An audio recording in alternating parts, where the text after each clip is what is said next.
सच्चिदानंद सद्गुरु साईनाथ महाराज की जय। ओम साई राम। मित्रों, आज का ब्लॉग आप सभी साईं परिवार के लिए विशेष लाभकारी और कल्याणकारी है, क्योंकि आज के ब्लॉग में हम अपने साईं परिवार के लिए एक बहुत ही विशेष उपाय लेकर के आए हैं, जो साईं बाबा का ब्रह्मास्त्र उपाय है। ब्रह्मास्त्र उपाय ये आपके जीवन में अमूल चूल परिवर्तन करने में समर्थवान उपाय है, और इस उपाय को करने मात्र से आपके जीवन में जितना भी भीषण से भीषण कष्ट होगा वो समाप्त होगा, और ये एक प्रकार का सम्मोहन का मंत्र हो जाएगा। इस मंत्र को करने से पहले, इस उपाय को करने से पहले हम एक चीज़ आपको दिखाना चाहते हैं, और इसीलिए जल्दी मैं सब कुछ आज समझा दूंगा, क्योंकि ये थोड़ा लंबा उपाय है, बताने में टाइम लगेगा। ये है भोजपत्र। आप सभी भाई और हमारे सभी साईं परिवार के लोग जानते होंगे, अगर नहीं जानते हैं तो जान लें। ये पीछे का साइड इस तरह दिखता है और आगे इस तरह। इस आपको लेना है इस भोजपत्र को, और आपके पास होगा साईं बाबा की ये ऊदी शिरडी का। अगर नहीं है तो कोई बात नहीं है, हम वो भी बताएंगे इसको करना कैसे है। तो आपको भोजपत्र ले लेना है जो हमने आपको दिखाया, और साईं बाबा की ऊदी ले लेनी है, और उसके बाद रेड इंक वाला पेन ले लेना है, डॉट पेन ले लीजिए।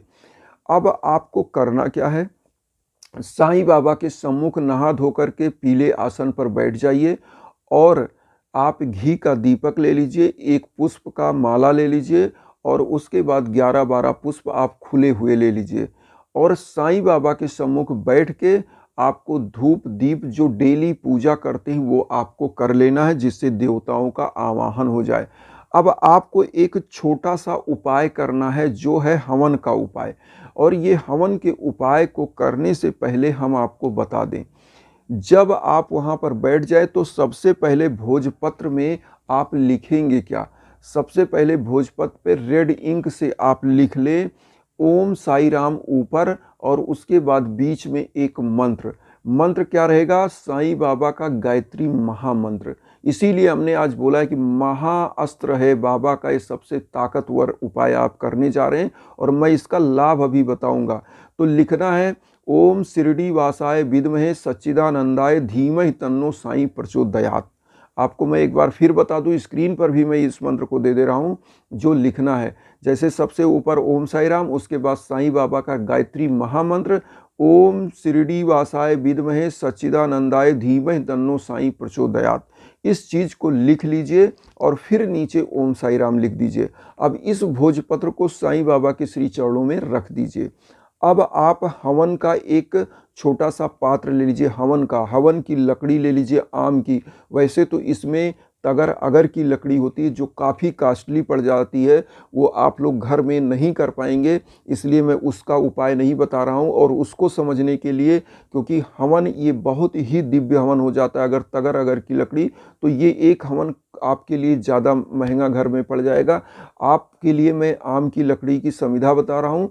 तो आम की लकड़ी, एक छोटा सा हवन का पात्र लीजिए, और जो मैंने बताया घी का दीप और अगरबत्ती, और उसके बाद पुष्प की माला 11-12 पुष्प आप ले लेंगे, और उसके बाद साईं बाबा के सम्मुख आप बैठ जाएंगे। तो अब बैठने के बाद सबसे पहले हवन की प्रक्रिया स्टार्ट होगी। ये चीज़ आपने लिख लिया, और ये भोजपत्र वहाँ बाबा के श्री चरणों में रख दिया। अब आपको सबसे पहले साईं बाबा को एक माला पहना देना है। अगर आपके पास मूर्ति है, नहीं है तो आप क्या करिए, छोटा सा फोटो होगा तो साईं बाबा के श्री चरणों में गोल सा लपेट के माले को सामने रख दीजिए। अब आप गणेश भगवान का और लक्ष्मी भगवान का ध्यान करते हुए, शंकर भगवान का ध्यान करते हुए, आपको एक मंत्र का सबसे पहले आहुति डालना है। ओम गंग गणपतये नमः स्वाहा। अगर जाप करते हैं तो नमः लगता है, स्वाहा लग जाता है, तो यह हवन का मंत्र हो जाता है। तो यहाँ पर आपको करना क्या है, ओम गंग गणपतये नमः स्वाहा। इसमें 21 आहुति डालना है। आहुति कैसे डालना हम आपको बता दें, ये है अंगूठा, और ये है आपकी मध्यमा, और ये है अनामिका।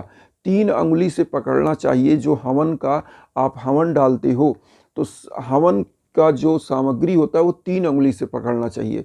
एक अंगूठा, एक आपका मध्यमा, एक अनामिका। इस 3 अंगुली को आप देख लीजिए, मतलब आपकी कनिष्ठिका नहीं लगनी चाहिए और तर्जनी नहीं लगना चाहिए, असम्मान माना जाता है। तो आपको अनामिका, मध्यमा और अंगूठा, इस 3 से जैसे ऐसे आप पकड़ लिए हवन की जो और सामग्री और समिधा में डालने से पहले आपको जो मंत्र बोलना है, ओम गंग गणपतये नमः स्वाहा, तो वो आहुति अर्पित कर दीजिए हवन में, और हवन में बढ़िया से घी और कपूर डाल के प्रज्वलित कर दीजिएगा। अब आपका जो हवन सामग्री होता है रेडीमेड भी आता है, घर पे भी बना सकते हैं आप।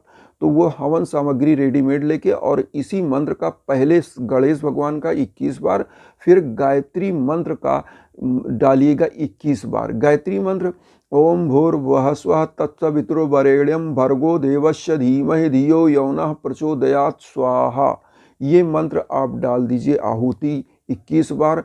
और डालने के बाद आप क्या करिए, 21 बार डाल दिए, अब साईं बाबा का आपको 108 आहुति डालना है। साईं बाबा का कौन सा मंत्र है, जो आपको सबसे इजी लगे वो ले सकते हैं, लेकिन मैं आपको जो बता रहा हूँ वो मंत्र ये है, ओम श्री साईनाथाय नमः स्वाहा, ओम श्री साईनाथाय नमः स्वाहा। इस प्रकार से 108 मंत्रों को आप डाल दीजिए आहुति में बोल करके। और इसके बाद अब आप क्या करेंगे, अब आप समझिए, जो आपने 11-12 पुष्प लिया है, इन सब पुष्पों को आपको समस्त देवताओं का एक एक बार आह्वान ऐसे मन में करिए, जैसे एक बार आप अपने मन में ध्यान करिए। सबसे प्रथम देवता गणेश भगवान होते हैं, जो विघ्नों को हरता देवता माने जाते हैं, विघ्न को हरते हैं, तो गणेश भगवान का ध्यान करिए।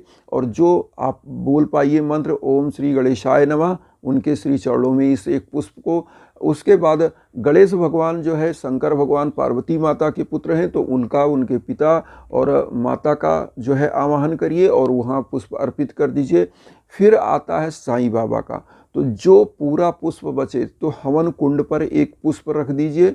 उसके बाद जितने पुष्प हैं वो साईं बाबा को अर्पित कर दीजिए, कोई भी मंत्र बोलते हुए, ओम साई राम बोलते हुए। जिस मंत्र से हवन किया है ओम श्री साईनाथाय नमः स्वाहा, तो यहाँ नमः बोल करके ओम श्री साईनाथाय नमः पूरा आप वहाँ अर्पित कर दीजिए। पूरा आहुति जो हवन बचे पूरा निकाल के पूरा आहुति इसमें डाल दीजिए। और डालने के बाद अब आप सोचेंगे अब हवन हो चुका, अब क्या करना है। जो आपने ये चीज़ लिखा है भोजपत्र में, तो इस भोजपत्र को क्या करिएगा, देखिए मैंने कितना सेका है इसको, ये देखिए बीच में ये आपको दिख रहा होगा जल भी गया है, कोई दिक्कत नहीं। अगर जल भी जाता है थोड़ा सा, आप इसको क्या करिए हवन कुंड पर इस प्रकार से सेक लेंगे, नीचे से धुआं निकल रहा है उसी धुएं में सेक लेंगे। और सेकने के बाद अब हम इसका कारगर उपाय बता दें। जिस भी कार्यालय में जिस व्यक्ति के साथ और सामने आप जाएंगे, आपकी ललाट को आपको देखते ही वो सम्मोहित होकर काम पूछ कर करेगा। अगर आपका दाम्पत्य जीवन में कोई दिक्कत है, माताएं बहनें इसको अपने पास रखें पर्स में, या इसको लॉकेट पेंडेंट बना के चांदी की ताबीज़ में पहन लें, तो ये एक प्रकार का ऐसा हो जाता है कि आपकी दाम्पत्य जीवन, आपका प्यार का संबंध कुछ भी कहीं है, कोई दिक्कत है तो आपके लिए रामबाण हो जाता है। व्यक्ति आपके कदमों में ही झुकेगा। अगर आदमी है, आप पुरुष हैं, तो आप धारण कर सकते हैं, आपकी महिला पार्टनर वो आपके श्री चरणों में होंगे। आप व्यापार में, ऑफिस में, कहीं भी आपका बड़ा जो बॉस है वो आपको देखकर चिढ़ता है, जलता है, वो आपके श्री कदमों में होगा, आपके श्री चरण में होगा और वो आपसे पूछ कर आपका काम करेगा। तो ये ऐसा है। अगर आप बिजनेसमैन हैं तो इस चीज़ को क्या करिए, अपनी दुकान में, अगर ऑफिस है ऑफिस में, कहीं भी इसको एक जगह रख दीजिए बांध कर, एक लाल या पीले कपड़े में, कहीं भी पीले कपड़े में बांध के लगा दीजिए।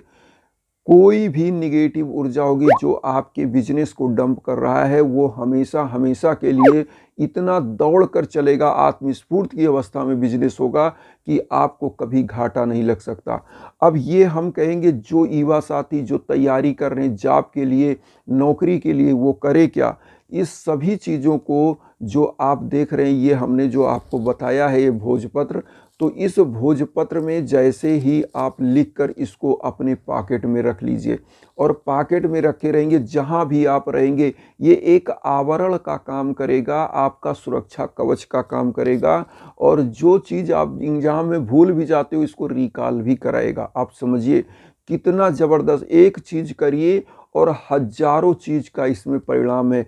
घर में आर्थिक स्थिति अगर कमज़ोर चल रही है, आप अपने पॉकेट में इसको रखिए। एक ऐसा कवच है जो धन लक्ष्मी, माँ वैभव लक्ष्मी को खींच खींच कर लाएगा आपके घर में, और आप जहाँ भी रहेंगे वहाँ सफल ही होंगे। और ये एक ऐसा कवच हो जाता है जो आपके समस्त कार्यों में आपको सफलता प्रदान करता है। तो इस कवच में एक चीज़ आपको करना क्या है, जैसे मैंने बताया था साईं बाबा की ऊदी, तो हवन में जो आपने राख है उस राख को क्या करिए इसमें लगा लीजिए। मतलब जैसे मैंने देखिए इसमें थोड़ा सा ये काला क्यों पड़ा है, क्योंकि मैंने उस हवन में सेका भी है और इसमें वही बाबा की ऊदी भी लगाया है और उस राख को भी लगाया। आप देख सकते हैं यहाँ पे लगा हुआ है सब। तो ये क्या होता है, एक प्रकार से बाबा का जो आपने 108 आहुति डाला है गणेश भगवान का गायत्री मंत्र का, तो ये एक ऐसा पावरफुल वो जो राख होता है, ऊदी इसको बोलते हैं। और एक चीज़ ये समझ लीजिए, ये रिचार्ज हो जाता है उसी से। ये एक प्रकार से परमाणु बम से ज़्यादा ताकत उसमें हो जाता है।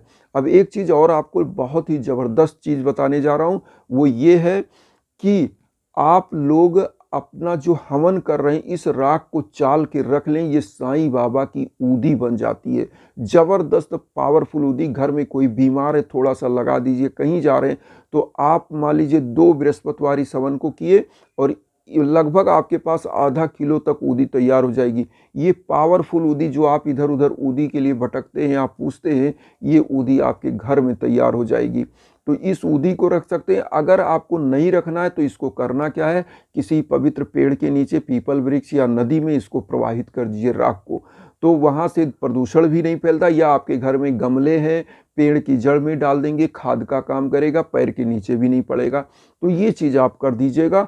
और आप लोगों की अर्जियां मैं फ्री ऑफ कास्ट सब कुछ लगा रहा हूं अपने साईं भक्तों के लिए, मैं बार बार बताता हूं। तो अर्जियों के लिए अगर आप अर्जी देना चाहें तो निश्चित दीजिएगा, अपना नाम कमेंट में दीजिएगा और बोलिएगा कि मुझे अर्जी लगानी है, मैं बिल्कुल लगाऊंगा। और जो अर्जी मैं लगाता हूं, आज ये भी बता दूं कि इसी प्रकार से विधि करता हूं। हर बृहस्पतिवार आपकी अर्जियां सेकी जाती हैं और उसके बाद उस पर दीप जलाता हूं। यही मेरी विधि होती है। इसीलिए मैं कहता हूं कि हवन के लिए चूँकि वो कॉस्टली पड़ता है, तो मैं आप लोगों से हाथ जोड़ के यही कहूँगा कि उसमें मैं अपना कितने लोगों के लिए मैं कर सकता हूँ, आप समझ सकते हैं मेरी बात। मैं वैसे भी आप लोगों के लिए सब कुछ फ्री ऑफ कास्ट करता हूँ, लेकिन हवन में चूँकि पैसे लगते हैं तो इसीलिए मैंने लोगों से बताया भी। कई लोग कॉल भी किए तो उन्होंने करवाया भी है, मैं किया भी हूँ, बहुत लोगों की हवन किया हूँ। अमेरिका से अभी एक लोग थे हैं हमारे और साईं भक्त पटेल जी, उनका हवन हुआ है। तो पटेल जी का जो अमेरिका में कारोबार है उनका बहुत ही अच्छा चल रहा है। तो इसी प्रकार से और लोगों की भी हवन होने हैं, उन्होंने भी बोला है। तो बस जैसे जैसे मैं बृहस्पतिवार को हवन करता जाऊंगा और आप लोगों की कल्याण होते जाएंगे। तो उसमें जो भी चार्जेस थोड़े बहुत आते हैं क्योंकि लकड़ियों के हैं, और वही चीज़ें क्योंकि आप समझ सकते हैं मैं भी इतना पैसा मेरे पास नहीं कि मैं अपने साईं भक्तों के लिए सब कुछ फ्री कर सकूं। मेरे पास होता तो मैं निश्चित, आप समझ लीजिए कि मैं प्रभु के अपने साईं परिवार से कभी एक आने की मुझे लालसा नहीं है, क्योंकि मैं फ्री ऑफ कास्ट हूँ आप लोगों के लिए। आप लोग की सेवा में जब तक जिंदगी है तत्पर रहूँगा। इसी भावनाओं के साथ आप लोग चैनल को सब्सक्राइब करके अपना आशीर्वाद दीजिए और उन साईं भक्तों तक वीडियो को जरूर शेयर करिए जो किन्हीं कारणों से कष्ट में, दुख में। इसी के साथ ओम साई राम।